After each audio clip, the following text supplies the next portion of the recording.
This is the ninth Drizzt video. I'm making it on the 11th day of Drizztmas. I guess we can talk about this being a bit of a time of troubles. Luckily, it won't take long. Cheers. Ho, ho, ho, everybody, and welcome to, well, the ninth day of Drizztmas, or the ninth day of Drizztmas video. That being the one about Siege of Darkness, follow up to Starless Night, and the one right before Path, not Path, Passage to Dawn. What does that say? Well, it first of all says that this is no longer just a trilogy, but in fact a tetralogy. The Legacy of the Drow subseries has 4 books, which is bad. And we'll do the usual thing, which means I'll talk a bit about what's happening in this book, and then we'll talk about structure, themes, and why I think it's bad. Because, they're all bad. That's kind of the problem. So let's get started, shall we? Alright, this is what happens in Siege of Darkness. After Drizzt and Catti return from Menzoberranzan and Zan, after, blowing a big hole in the chapel by dropping stalactites, I always confuse the two, and so forth, we still have an attack of all the Drow on Mithril Hall. So this is exactly what happened through this book. The Drow kind of build up an army to attack Mithril Hall, and then we get a huge-ass battle about the mines of Mithril Hall, where everyone that has been showing up in any of the books so far shows up to fight on either one of the side. And that's all the plot there. There is, of course, also the part about the time of troubles, which we'll talk about in a moment. And yeah, the Swervenibly around Belvar Disengulp obviously help our friends in the battle.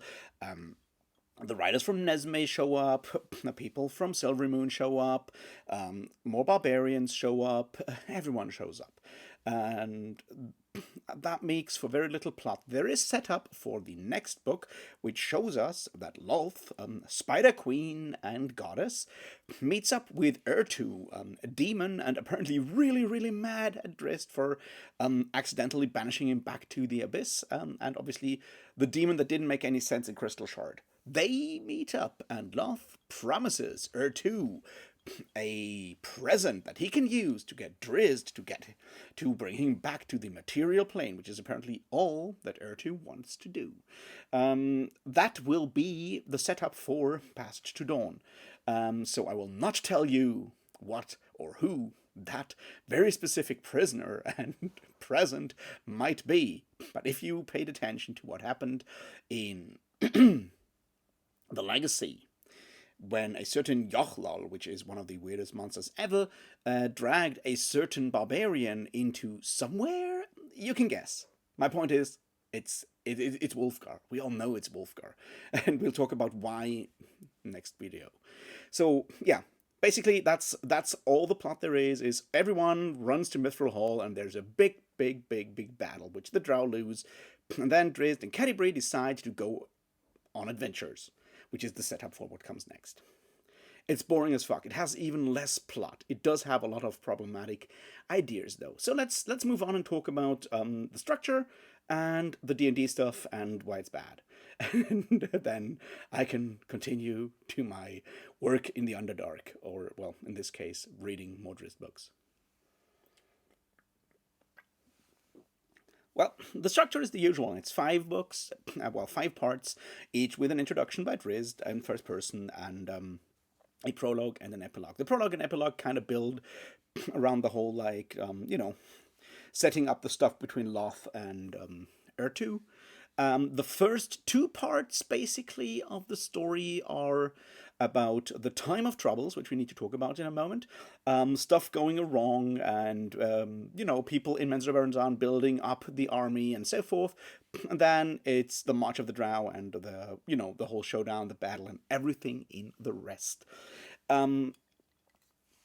So nothing spectacular here, nothing new. But you might be asking yourself, what about this weird time of troubles? Which brings us to, how does this work as a Dungeons & Dragons book or a Forgotten Realm novel? And also, apparently, New Year's Eve is still not over and people are shooting, so I guess I have time for the upcoming books, right?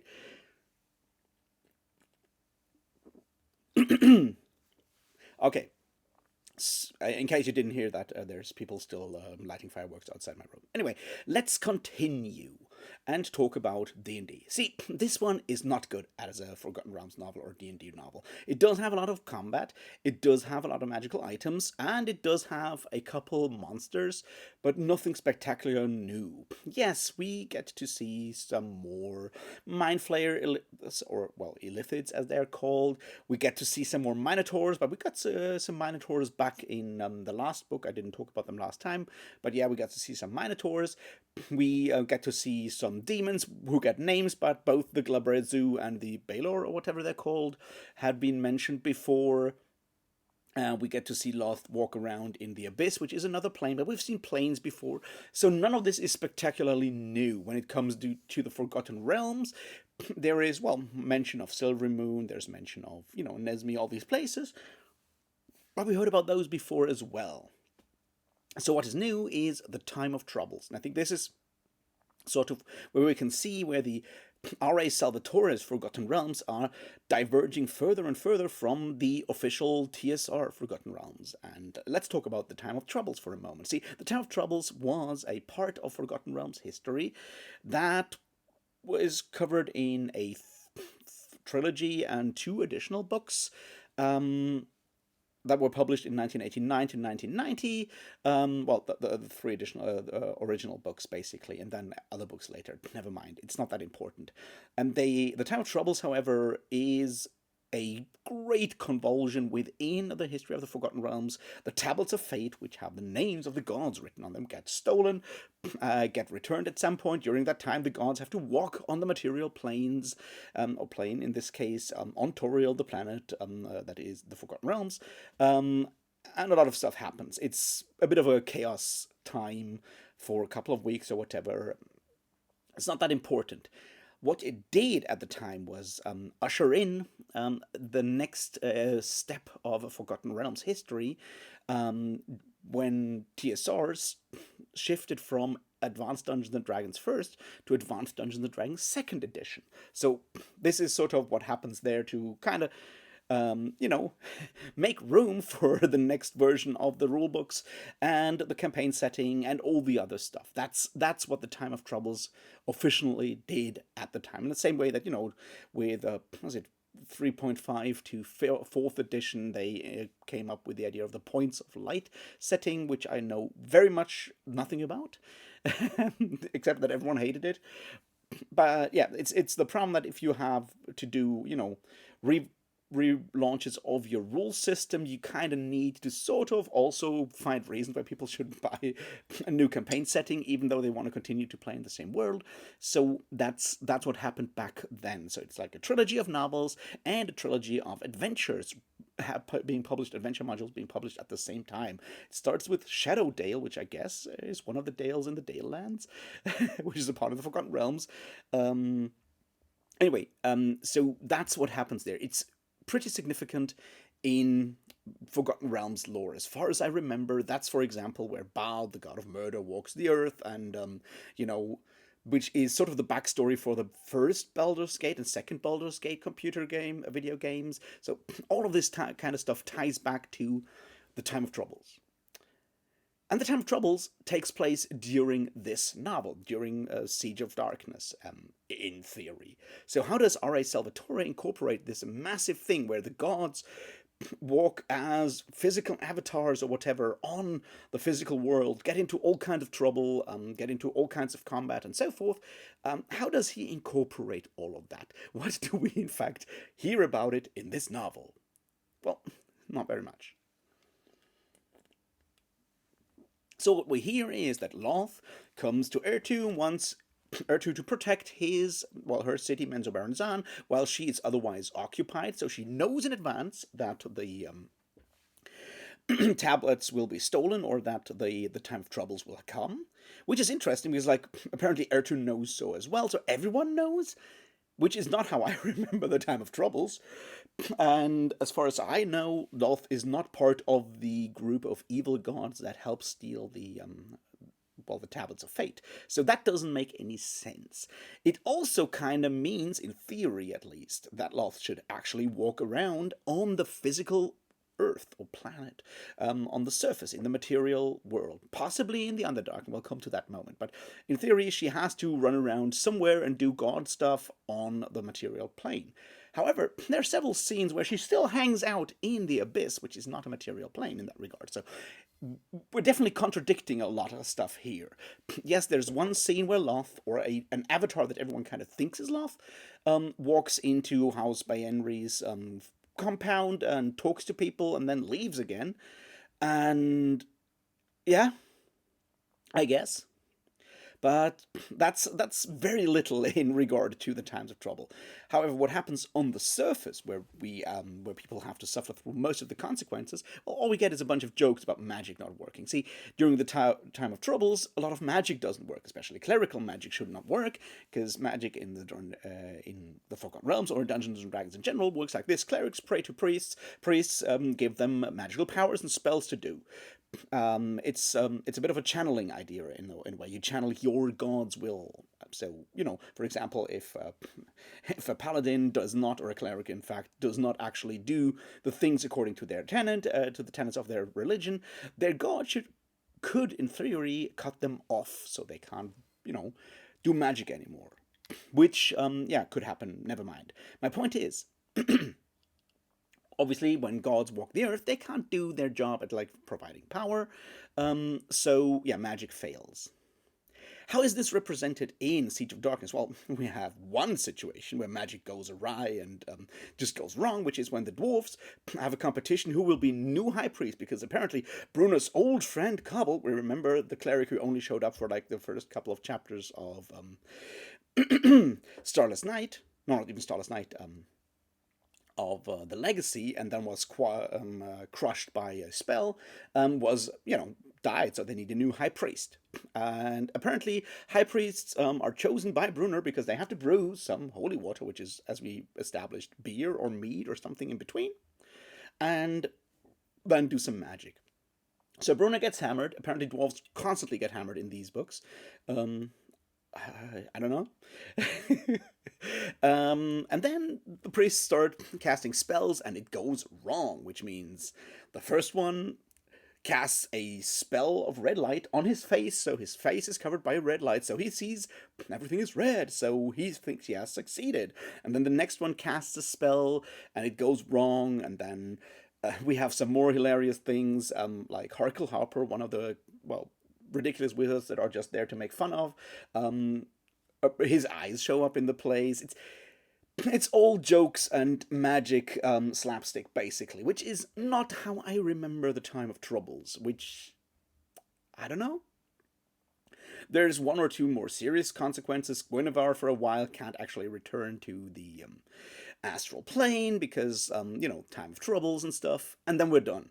And no one ever talks about the Time of Troubles again, which, as I said, feels more like Salvatore having to sort of include it because it's supposed to take place at that time. And there's a chronology and everything, so he knows he has to do Time of Troubles, but he really, really doesn't want to, so he does as little as possible with it, and twists and turns it into the shape that he wants for his books, which, doing that whole build-up between Loth and Ertu, so Loth can ask Ertu to do something, but he does not respect, any of the other canon, which shows a lot about these books, because at this point, in 1996, or whenever this one was published, they have become so powerful that Salvatore can basically do whatever the fuck he wants with these books, and pay as little attention as he wants to the Forgotten Realms. They have become, or are on their way to become, the de facto portrayal of the Forgotten Realms outside the very, very small and dedicated Forgotten Realms fandom that reads all the novels,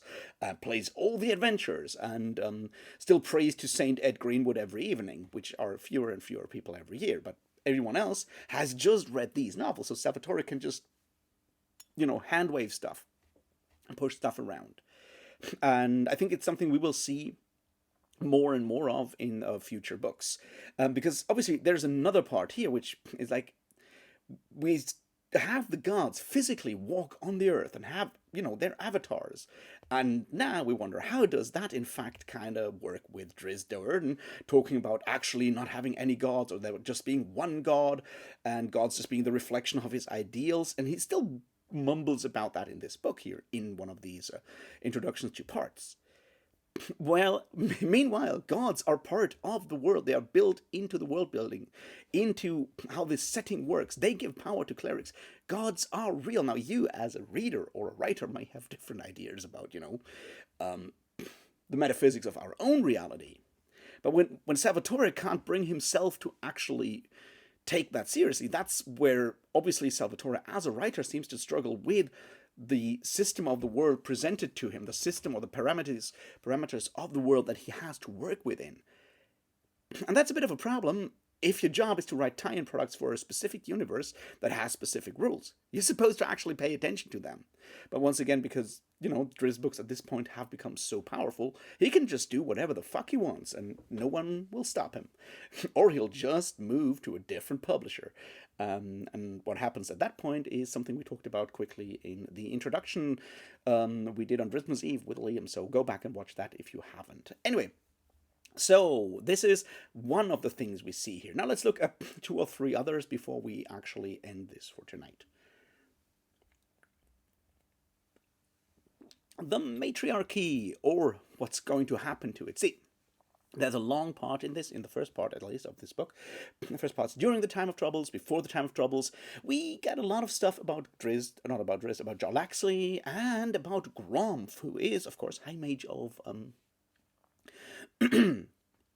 House Bayenri and High Mage of all of Menzo Baranzan, so he gets to light the candle every day, or he's apparently the guy in charge of the street lamps of Menzo Baranzan, basically.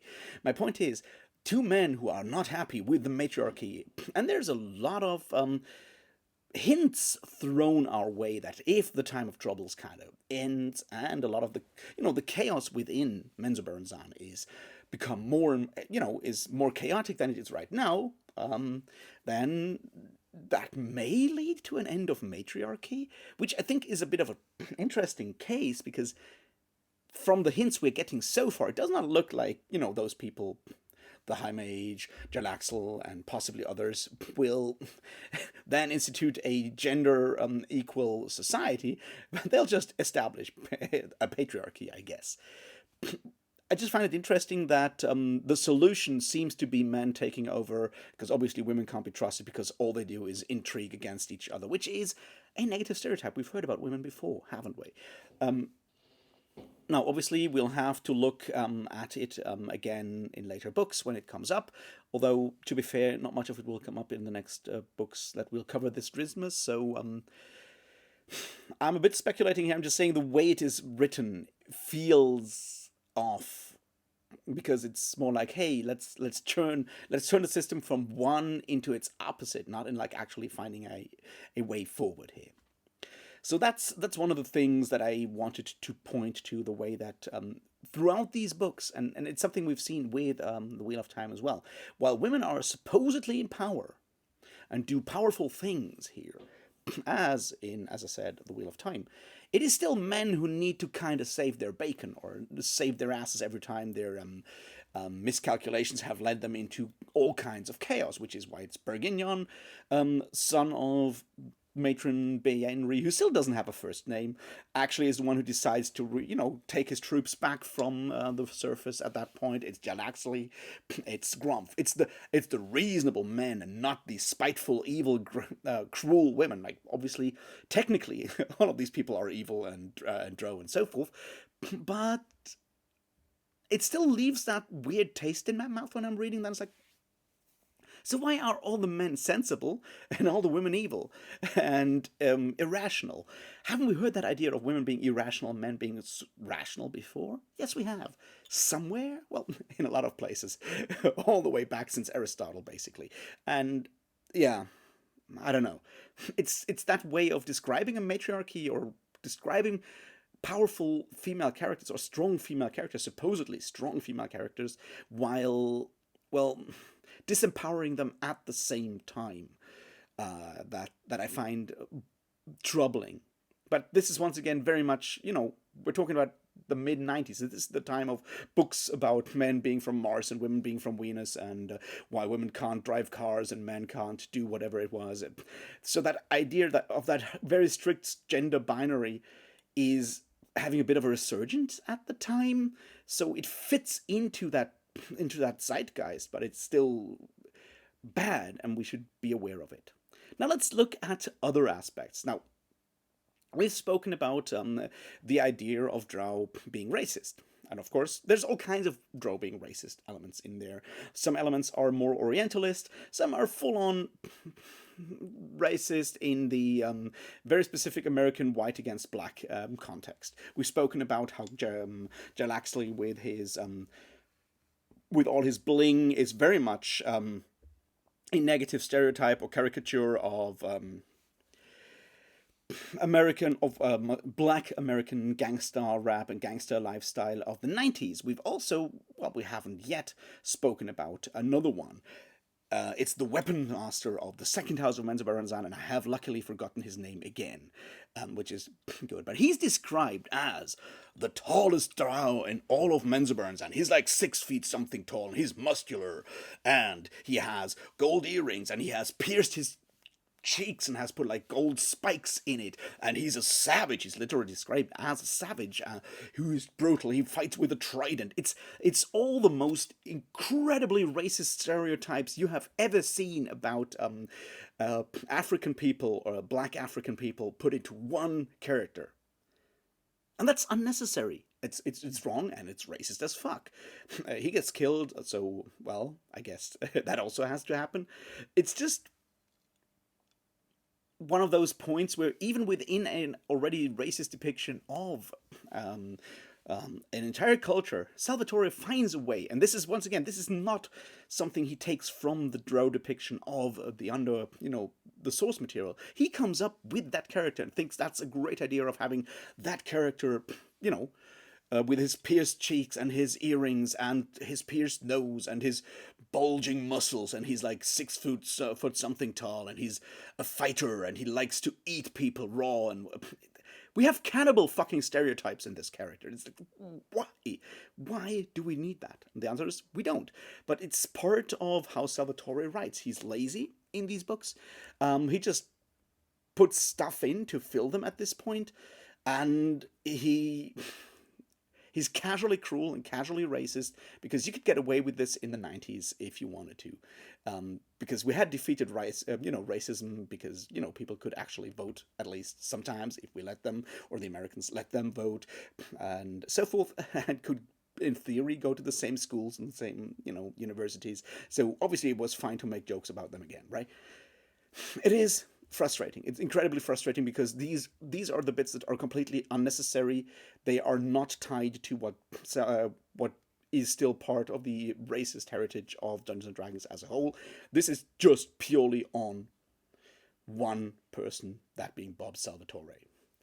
All right, so let's move on to hopefully one of the last parts of this discussion today. I think it also, once again, shows something we've talked about before. See, a lot of these books are obviously inspired by other texts before, like by fantasy classics. We've obviously talked about the Fafhrd and Grey Mouse of Fritz Leiber inspiration. We've talked about the Paul Anderson Three Hearts and Three Lions inspiration. We've obviously talked about the Tolkien inspiration, and I think it's interesting here. See, here's a bit more Tolkien inspiration. Having a huge epic battle, a siege of a tower fortress, whatever you want to call it. There's 2 in Lord of the Rings that can be seen here, especially with one particular aspect, that being the coming of the dawn, of having to survive the night because the dawn will change things. Those are, of course, the Battle of Helm's Deep and the Battle of Minas Tirith. Each time we have in Tolkien a character, once it's Aragorn, once it's Gandalf, be close to the end of the day of the battle, stand there and say that they are waiting for the dawn. And every time when the dawn comes, things change for the better. And this happens here as well. This happens in Siege of Darkness as well. It's even called the Siege of Darkness. And there's the Battle of Keeper's Dale, and there's that entire huge ass battle, and it's described in, well, in exhausting detail with more and more unrealistic combat sequences and so forth. And then when the light comes up, all the drow flee because, of course, the drow are, get hurt by the light. And I think there's something interesting to be seen here. See, for Tolkien, having the sun come up, having the light come up is, and bringing with them usually a miraculous change in the fortunes. In Helm's Deep, that is, of course, the Ents and Helm. Well, not Helm Hammerhand, but his heir Erkenbrand, with Gandalf coming to save Helm's Deep.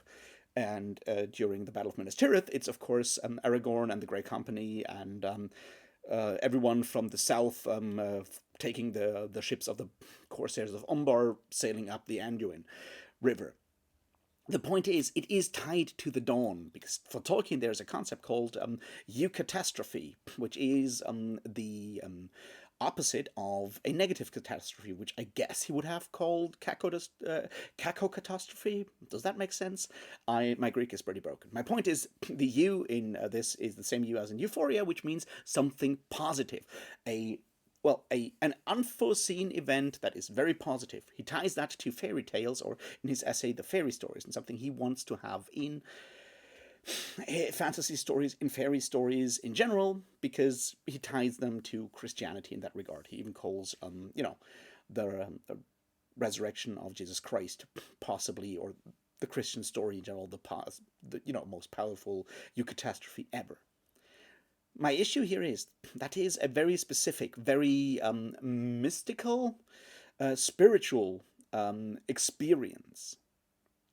And you can find that in the way he writes about it. He doesn't force you to believe in God when you're reading the Battle of Helm's Deep and the Battle of Minas Tirith.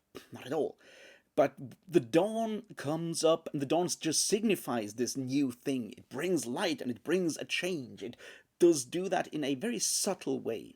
Now, Bobby Salvatore is not exactly Mr. Subtle. I think we've established this in the previous 8 conversations. I just thought I need to make it clear again, because here it all boils down to something, and that is, the drow going, having physical pain, having all that fear of the sunlight, which is described in the most mechanical way. The first drow, throws a ball of darkness to cover the sun, which is hilarious, isn't it? And then others just having sincere physical pain and so forth. Why does he go down that route? Well, I think it's twofold. One of them is, of course, yes, drow get all kinds of penalties in sunlight, according to, Forgotten Realms and Dungeons and Dragons rule books. The other part, and I think that kind of goes deeper. See, obviously what role-playing games in general do is write rules according to which the world they describe functions. It's a very specific trend, or something that a lot of people find very helpful, to have rules that describe how the world works. These books do that explicitly. That's the one side of it. So there is that idea of taking something poetic, taking something indescribable, which is our world, and turning it into a fixed set of rules. That's the one side of it. The other side of it is, of course, that for a lot of people, describing something, ineffable, describing something undescribable as, the mystical qualities of the sunlight coming back, the dawn, things like hope, describing them in that mystical way requires several qualities. It requires a sense for the metaphysical, a sense for the mystical, maybe a certain level of humbleness or humility in the face of the indescribable, in the face of the ineffable. And those things come with a certain level of maturity, both for the reader and for the writer. And the target audience for these books certainly doesn't have that, which is why most atheists on the internet are like 14 to 16, which is exactly that kind of audience. Again, the other part is, of course, I doubt that Salvatore has that level of maturity at that point, which we can see in Drizzt's conversations about gods not being fully real and so forth. He can't accept that in a sincere way. So he has to make light of it. He can fall back on rules and go like, well, they feel intense pain, so they leave, and they're afraid of it, so they leave. And he can make light of it by making Drow do dumb things like throwing balls of darkness to cover that bit of light. But he can't take it seriously. He can't get that sense of grandeur that something like Lord of the Rings, for all its flaws and faults, does in fact have. And I think it's interesting to see that here, because while having the same situation, an overwhelming army of dark creatures, of evil, attacking a point of light, a fortress of the light, Salvatore reduces it just to a numbers game and to endless detailed descriptions of combat, with some slapstick elements in it and some very explicit graphic violence in it. Whereas Tolkien doesn't actually have to do any of that to give us that sense of meaning, that sense of grandeur. And I think that's one of those things that we have to reckon with these books, both because they are a tie-in to role-playing games, but also because they are written for a very specific, different audience that has a very, very different relationship to the mystical, to mystical experiences in all these ways. And I found that very, well, depressing and boring in this book, but I found it important enough to mention. So before we close this off, I guess I have to talk about the erotica. Remember that not actually existing love triangle between Catti-brie, Wulfgar, and Drizzt? Well, turns out now that Wulfgar's dead, or supposedly dead, stay tuned, the question is, when will Drizzt and Catti-brie get it on? The answer is, not yet. And that once again is also an important aspect, right? Because these books can't have open sexuality in any way. It's fine to laugh about sex workers. It's fine to make a dumb joke where a female dwarf that is called Stumpet gets, called Strumpet. And I'm like, okay, now, interesting. I wonder how many 14-year-olds learned the word Strumpet through reading this book in 1995, 96. So it's fine to make light or make fun of, in a casually cruel way, of sexuality and so forth, but actual love sort of is a very innocent thing that cannot actually be consummated. We get, Catti-brie and Wulfgar kiss twice during Halfling's Gem, I guess. And we get Drizzt kiss Catti-brie during Halfling's Gem. And now here they have a conversation about it, because we get a fun scene where during the Time of Troubles, Catti-brie, being possessed by her intelligent, speaking, talking sword, throws herself at Drizzt, because the sword really wants to, hang out with Drizzt and be Drizzt's sword. So it's played for laughs first, and then they just decide to become friends for now, and maybe more in the future. And there's, I guess, there's two reasons for that. One of them is just sheer prudishness, not wanting to go any further with this, not committing to anything of the sorts, sincere sexuality in any form in this book. That would obviously tie also back to the point where Catti-brie talks about a duel with Wulfgar's heir, or the new leader of the barbarians, which is full of sexual innuendo, or what you might think of as innuendo when you're 14, which is, a duel, right? It's bad. The other part, I think, is, of course, that these are serialized books. And at this point, book 9 in an ongoing series, every significant change to the personalities or the circumstances of life of any of these characters will have a lot of consequences down the road for the upcoming books. And if you're already planning the next 3, 5, 10, whatever books, you need to be very careful as an author to actually make any significant changes. Because in theory, Salvatore can keep this shit going forever. 39 books so far. He just has to find ways to return to something approximating the status quo again and again after every novel.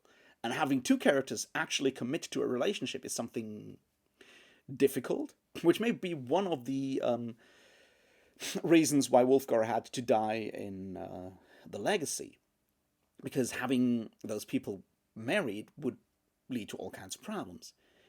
There's also a reason why sooner or later, Regis had to leave the Thieves Guild of Kalimport again at the beginning of the Legacy.